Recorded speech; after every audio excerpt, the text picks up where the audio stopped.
जय महाराष्ट्र. राम राम मित्रांनो. तर आज आहे 75 डेचा डे फर्स्ट. तर मी उठलो, तोंड धुतलं, त्याच्यानंतर गेलो, पाणी पिलं 1 ग्लास, त्यानंतर थोडी केले वॉर्मअप. याला काय म्हणतात कमेंट करून सांगा. त्याच्यानंतर उचलले डंबल, थोड्याशा डिप्स मारल्या, त्याच्यानंतर केले आपण सपाटे मारले, त्याच्यानंतर याला पण काय म्हणतात ते तुम्हीच सांगा.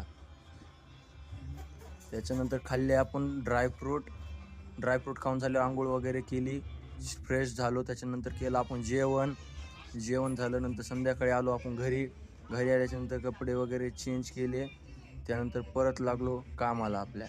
लागल्या थोड्या उड्या मारल्या, थोडे हे केले, त्याच्यानंतर उठबशा काढल्या 2-4 आपले, थोडे नंतर ते सपाटे मारून घेतले, त्याच्यानंतर पुन्हा डंबल उचलले, पुन्हा ते जरा असे डंबल उचलले, त्याच्यानंतर असे डंबल वगैरे उचलून खूप घाम आलेला आहे बघा. आणि नंतर फ्रेश होऊन केलं आपण जेवण. आज जेवणात होते राईस. धन्यवाद.